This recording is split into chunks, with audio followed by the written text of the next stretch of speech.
They don't scream. They don't hit. They don't lock doors. They do something worse. They wait. They study you.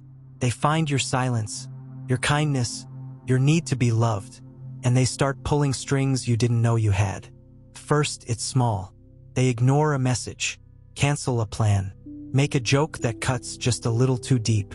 You brush it off. You tell yourself, it's nothing. I'm overthinking. But it's not nothing. It's the beginning. They call it love. But love shouldn't feel like confusion. It shouldn't make you question your memory, your worth, your sanity. They say they care, but only when it's convenient, only when you're useful, only when you smile, nod, and stay quiet. The moment you speak up, you're the problem. You're too much. You're dramatic.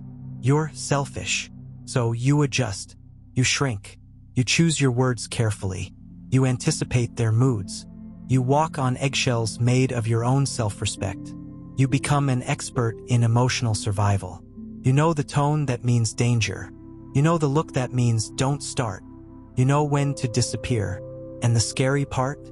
They never told you to do this. You taught it to yourself. To keep the peace. To avoid the silence. To feel safe. But peace should not feel like walking through a minefield. They control you through kindness. One moment they're cold. The next they're warm. They give you just enough to keep you hoping. To keep you trying. To keep you chained. And you tell yourself, maybe if I love them harder, they'll treat me better. But love should not feel like begging, or bleeding, or breaking yourself into pieces to fit into someone else's comfort.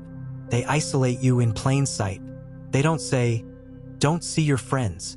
They just sigh when you mention them, make you feel guilty for needing anyone else. You stop reaching out. You stop sharing. You start thinking, maybe no one else would understand anyway. And just like that, you're alone, surrounded by people, but alone. And they're the only one who feels close. Even when they hurt you, especially when they hurt you, you start apologizing for speaking, for feeling, for existing too loudly. You tell yourself, I'm hard to love. I'm lucky they even stay. You bend. You break. You bleed emotionally, quietly. And still, it's not enough. Because it's never been about what you give. It's always been about what they take. They don't want a partner. They want control. They want power. They want to own the version of you that forgets how to say no. And so you stay, even when it hurts, even when you cry alone in the dark, even when you know deep down this isn't love. You stay because you've forgotten what freedom feels like. But then, something changes. Maybe it's a quiet moment.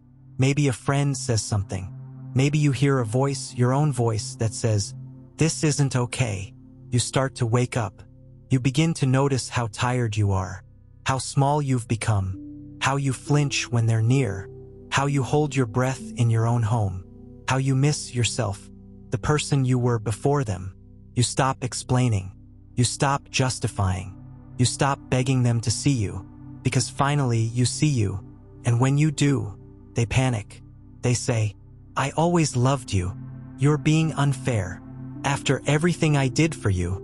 But you hear it differently now. Not as love, not as remorse, but as fear. Fear of losing the control they wrapped in affection. And this time you don't fold. You don't explain. You don't beg. You leave. Not loudly, not angrily, just finally. And the silence that follows isn't punishment. It's peace. Real peace. Because you finally understand. Love doesn't silence you. It doesn't break you. It doesn't use your empathy against you. It doesn't make you disappear. Love sees you. Love holds you. Love doesn't control. And if you're listening to this right now, wondering if this is happening to you, let me tell you, if you feel drained after every conversation, if you're afraid to speak your mind, if you're always the one who has to fix things, but no one ever shows up for you, that is not love. That is control. And you don't have to stay in the prison they built with your kindness. You can walk away and start again. Not for them, not to prove anything, but for you, for the version of you they tried to erase. You're still in there, waiting to be free. And now you have the key. They always come back. Not because they miss you, not because they changed, but because they want to see. If the door is still open, they'll call it closure. They'll call it a talk. They'll say they just want to understand. But what they want is access. Access to your mind, to your doubts, to your softness. They remember how easy it was, how quickly you forgave, how much you gave for so little in return. So they test the waters. A message, a memory, a song sent at midnight. And if you answer, they pull the string, the one they tied around your heart. When you weren't looking, you'll start questioning again. Maybe I overreacted. Maybe it wasn't that bad. Maybe I didn't try hard enough. That's how it works. They never had to chain you. They trained you to chain yourself. With guilt, with loyalty, with love twisted into obedience. They'll remind you of the good times, the laughs, the inside jokes, the nights you swore you'd never leave each other. But they won't mention the nights you cried silently beside them, the mornings you woke up feeling invisible, the moments you screamed inside your own head because you couldn't take the silence anymore. They leave that part out because people who manipulate don't tell the whole story. They tell their version, the version where they're the victim, where you're ungrateful, where they did everything right and you just changed.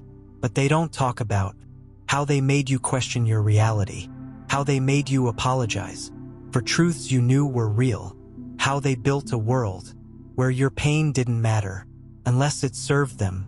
And when you don't respond to the message, when you don't answer the call, when you choose silence, they panic. They'll say you're cruel, cold, selfish. They'll tell others how you disappeared, how you gave up, how they were the best thing that ever happened to you.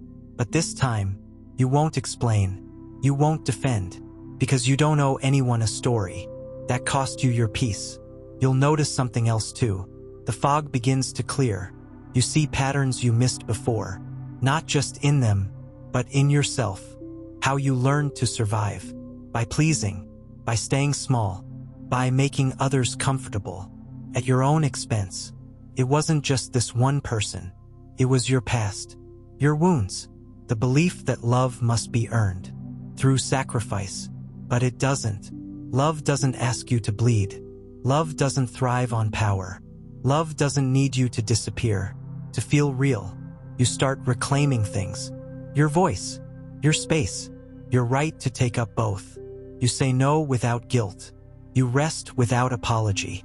You listen to yourself like you used to listen to them. You become your own safe place. And then, one day, someone else enters your life. And they don't flinch when you're honest. They don't punish you with silence. They don't make you chase their love like it's a prize to be won. They just show up, again and again, without drama, without games, without making you feel small, just to feel close. And you realize it was never too much. You were just giving too much to the wrong hands. But here's the hardest part.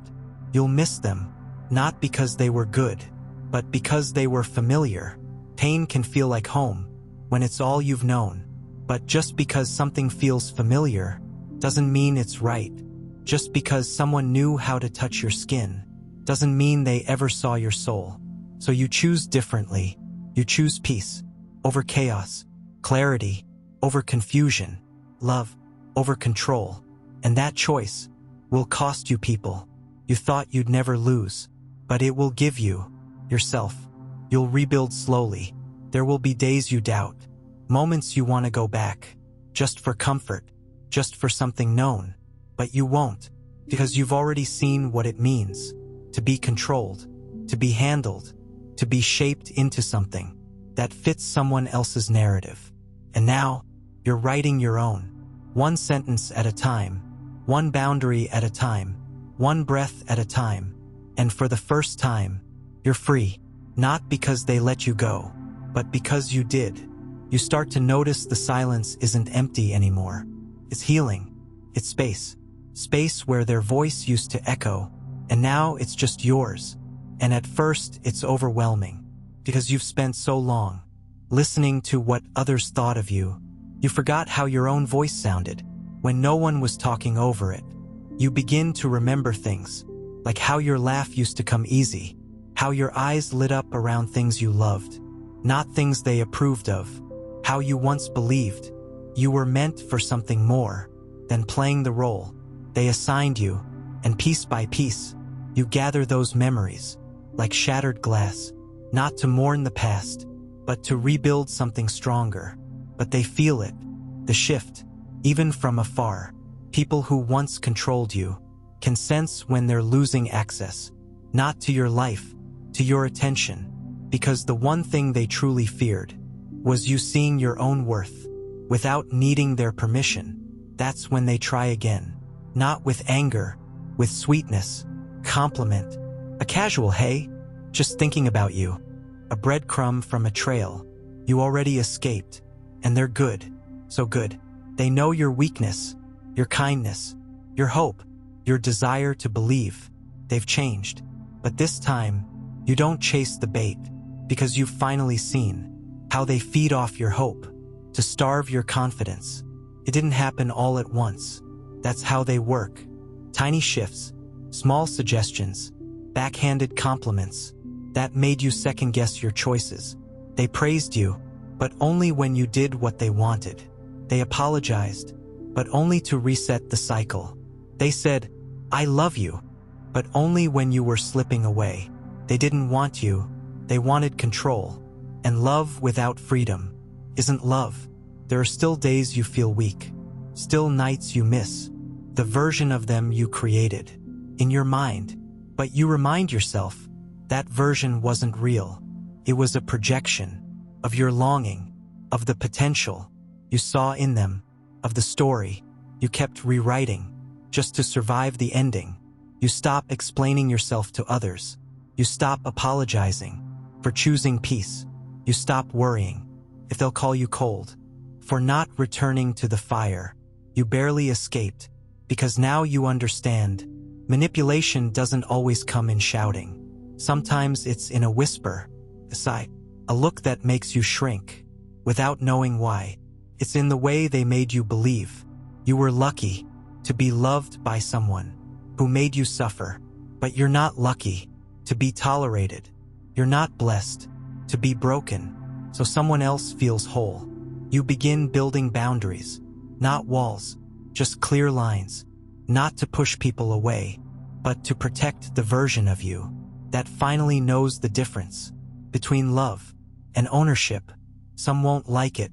They'll call you too much. They'll call you difficult. They'll say you changed. And you did. But not in the way they mean. You changed because you started listening to the voice inside that whispered, "This isn't right." The voice you silenced because you thought love meant sacrifice, because you thought staying meant strength, because you thought pain was part of the price. But now you know, real love doesn't need your silence. It doesn't demand your exhaustion. It doesn't punish your boundaries. Real love sees your no and doesn't take it personally. Real love hears your needs and leans in, not away. Real love stands beside you, not above you. And even when you find that love, you're careful, because once you've been controlled, freedom feels unfamiliar. You flinch at kindness. You doubt peace. You scan every gesture for hidden intent. But this time, you speak. You don't pretend you're fine. You don't swallow your truth to keep the connection, because connection built on your silence isn't real. And slowly, your nervous system settles. Your heart stops racing at every message tone. You stop rehearsing conversations in your head before they even happen. You stop needing validation from people who only valued you when you were easy to manipulate. You wake up one morning and realize you don't miss them. Not really. You miss the version of you that didn't yet know they were a threat. And now that you know, you're never going back. Because the moment you choose yourself, really choose yourself, not just in theory, but in action, you become uncontrollable. Not wild, not reckless, but free. And people who rely on control can't stand that kind of freedom, because they can't twist it They can't shape it. They can't use it against you. So you walk forward. Not bitter. Not hardened. Just aware. You trust more carefully. You love more consciously. And you forgive yourself for every time you mistook control for care. Because healing isn't about forgetting what happened. It's about remembering who you were before they convinced you were too much, and becoming who you were always meant to be. You're not afraid of being alone anymore, because now you realize you were lonelier when they were around. Isn't that the strangest part? You were surrounded yet isolated, touched yet unseen, loved but never understood. They filled the room but emptied your soul. Now you sit in silence, and it doesn't ache like it used to.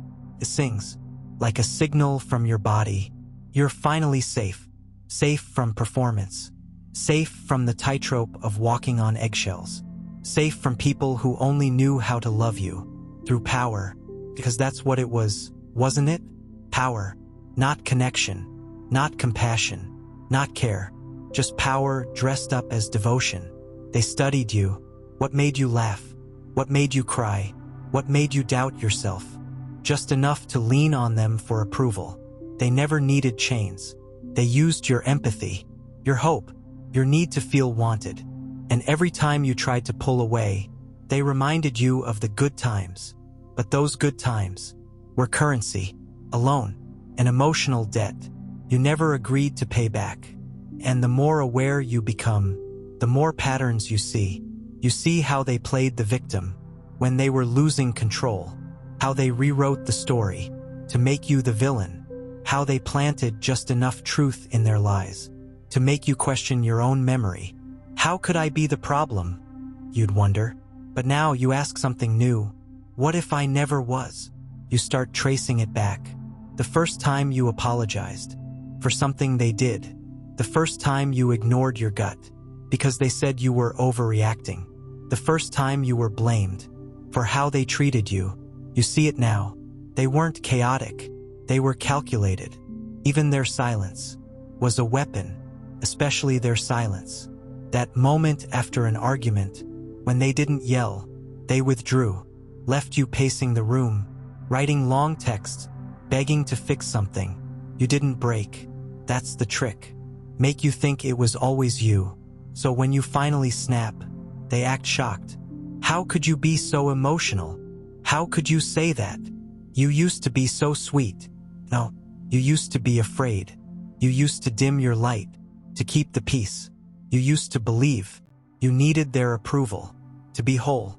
But now, you know better. Healing doesn't come all at once. It comes in waves, in the quiet victory of ignoring a message you once would have answered, in the pause before reacting the way they trained you to, in the steady return of your voice. You start doing things they told you were selfish, resting, saying no, leaving a conversation that drains you, choosing silence over explanation. And you know what? The world doesn't end. The guilt tries to creep in because they built that too, but you let it pass because guilt isn't always proof of wrongdoing. Sometimes it's just a scar from where they taught you that your needs were an inconvenience. You start redefining everything. Love, friendship, loyalty, because they taught you that love means endurance, that loyalty means silence, that friendship means self-sacrifice. But you've seen the truth now. Real love doesn't feel like survival. Real friendship doesn't drain. Real loyalty doesn't demand that you disappear. And here's the twist. As you heal, they panic. Not because they love you, because you're no longer useful. They don't miss you. They miss the version of you that doubted herself, that took the blame, that kept trying. No matter how much it hurt, that version served them. This one scares them, but you keep going. Even when the memories knock, even when nostalgia whispers, even when your body remembers the pain before your mind does. You breathe, you ground, you remind yourself, I am not what happened to me. I am what I choose to become after. You begin to trust again, but this time it's earned, not demanded, not guilt. You don't give all of yourself away to prove your worth. You don't bend your truth to keep someone close. And when someone shows you their colors, you stop repainting them because you finally believe yourself. That's the greatest shift. You believe yourself, your intuition, your feelings, your memory. You don't need them to agree for it to be real. You don't need validation to call it manipulation. You don't need closure to walk away. You don't need revenge to be free. You're not just surviving anymore. You're living. And that's the most powerful rebellion you could ever make. Against people who tried to control you, you became whole without them, not because of them, despite them. And that's the story they'll never get to rewrite. You realize that control is like a shadow. It follows you only as long as you let it. And the moment you step into your own light, that shadow shrinks. But shadows don't disappear easily.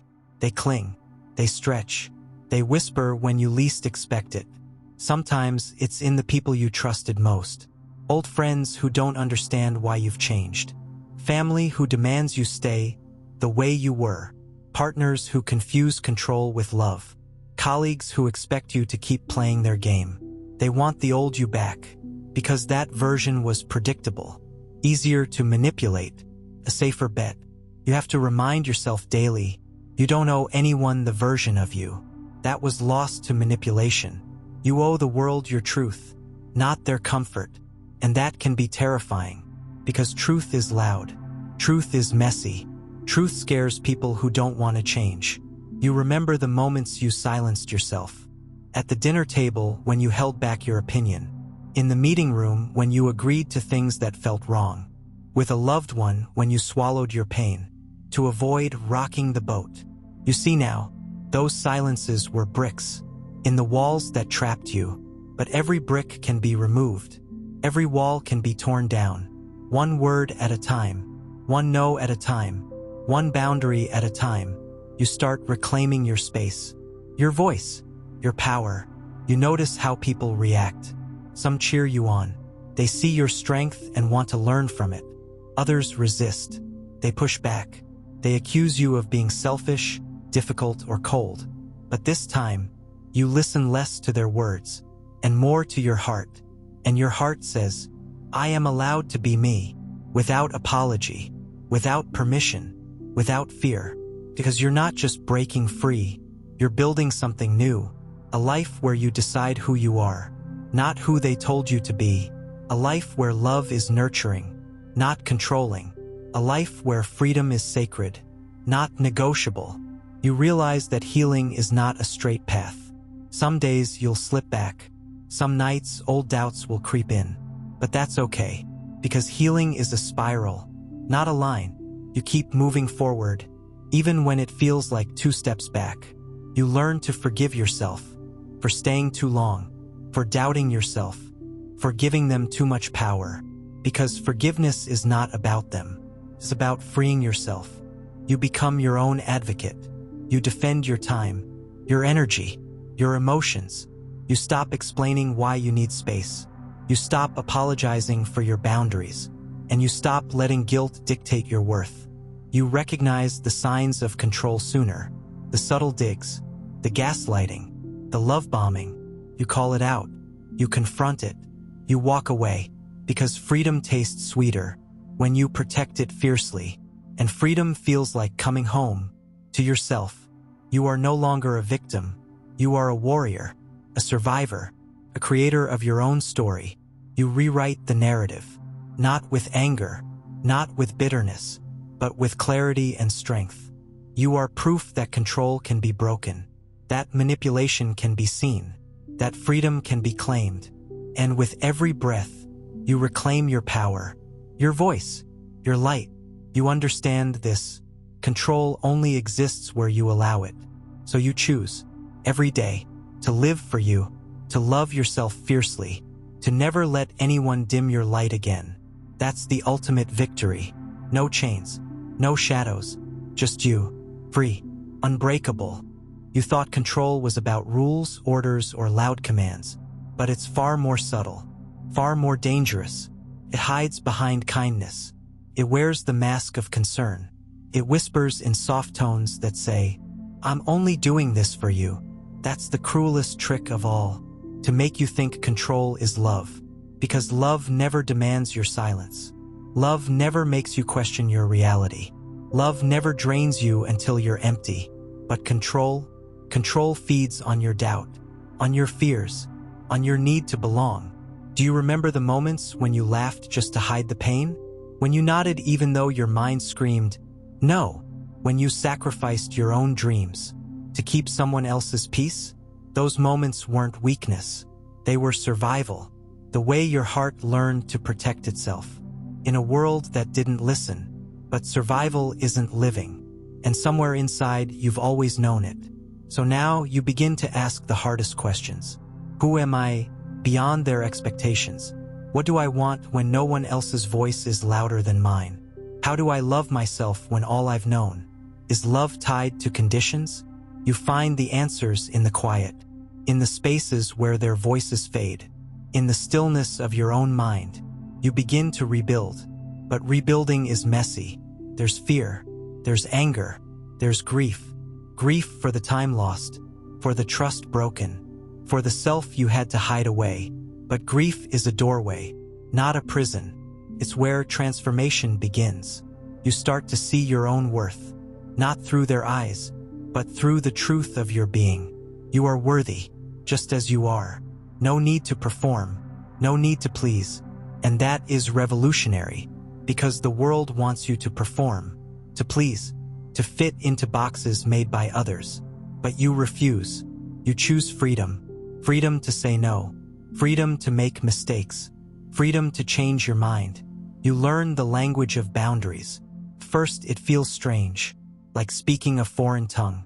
But with practice, it becomes natural. You stop shrinking. You start expanding. And with that expansion comes courage. Courage to face those who don't understand, who try to pull you back, who label your independence as rebellion. You stand tall anyway, because true strength is standing alone. When the crowd turns away, you find allies along the way, people who see you, who respect your journey, who walk beside you without chains. Together, you create a new kind of connection, one built on respect, honesty, and freedom. And here's the secret. You teach others how to respect you, simply by respecting yourself. You become a beacon, not because you shine for them, but because you refuse to be dimmed. But be warned, some will resist your light. They will try to drag you back into shadows. They will accuse you of being selfish or cold. They will remind you of the way things were. You listen politely. You acknowledge their fears. But you do not cave, because you have learned the truth. Freedom is not negotiable. You continue walking your path. Even when it's lonely, even when it's hard, you start celebrating small victories. The first time you say no and feel no guilt. The first time you express your feelings honestly. The first time you choose your needs without apology. These moments build into a foundation, a fortress of self-love and respect. You look back sometimes, not with bitterness, but with clarity. You see the chains for what they were, and you marvel at your own strength. To break them, you know now, control thrives in silence and fear. Freedom thrives in truth and courage. You choose courage, and that choice changes everything. You realize that control is not just external. Sometimes it's inside, the voice that tells you you're not enough, the doubt that keeps you stuck, the fear that stops you from stepping forward. So you start fighting those inner chains too, with kindness, with patience, with relentless love for yourself. You become your own guardian. No one else can do that for you. You honor your journey, the pain, the growth, the resilience, and you commit to never letting anyone control your spirit again. Because true power comes from within. You have it, you own it, and now you live it. You might think the hardest part was breaking free from those who controlled you, but the hardest part is living without them. Because freedom can be lonely, and silence can be deafening. For years, your world was filled with voices, some kind, some harsh, all demanding. Now those voices are gone, and suddenly you hear your own. That voice is unfamiliar, sometimes soft, sometimes screaming, It asks questions you never dared to ask. Who am I really? What do I want? What do I deserve? You start to answer hesitantly at first, then with growing confidence. But the journey inward is like wandering through a maze. Sometimes you find a door that leads to light. Other times you hit a dead end and feel lost. You learn that healing is not linear. It twists and turns. It circles back. You stumble, but you rise. You doubt, but you trust. You fall, but you keep going. And in that persistence, something changes. You begin to see patterns. You recognize old traps. You remember the way manipulation worked, the guilt that weighed heavy on your shoulders, the subtle demands disguised as favors, the concern that masked control. You realize this is not your fault. Control thrives in confusion. It feeds on your uncertainty. But now you see clearly. You learn to say no not just with words, but with actions. You stop explaining yourself endlessly. You stop shrinking to fit their expectations. You start saying yes to yourself, yes to your dreams, yes to your needs, yes to your worth. You build a new foundation, one based on truth, respect, and love for yourself. But beware, the world still wants to pull you back. Old voices, old doubts, old fears.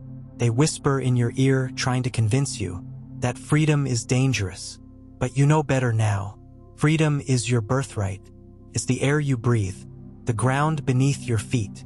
And even if the path is hard, even if the nights are long, you walk it with your head held high. You find strength in small things, a morning ritual just for you, a new habit that feeds your soul, a book that opens your mind. You celebrate progress, not perfection. You surround yourself with people who lift you up, who respect your boundaries, who see you really see you. And sometimes you must let go of those who don't. Letting go is painful. It's a form of grief, but it's necessary. You remind yourself, you can't pour from an empty cup. You must protect your energy, your peace. You become your own hero. You tell your story, not to seek pity, but to reclaim your voice, to inspire others who are still trapped. You understand now that control is a game designed to keep you small, to keep you quiet, to keep you compliant. But you refuse to play anymore. You rewrite the rules. You break the cycle. You build a new legacy. Your freedom becomes contagious. Others see you and want the same. They reach out, seeking guidance, courage, hope. You become a light in the darkness. But your journey is not over. There will be moments of doubt, moments when control tries to sneak back in. Through old habits, old fears, old voices, you meet these moments with awareness, with strength, with compassion for yourself. Because you know this truth, freedom is a practice, not a destination. You recommit every day to your truth, to your voice, to your power. And with every step, you grow stronger. You remember who you are, not a prisoner of control, but a warrior of freedom. And you embrace your power fully. No more shadows, no more chains, just light, the light of a soul awakened, a spirit unbroken, a life reclaimed. That light is yours, and it will never be extinguished.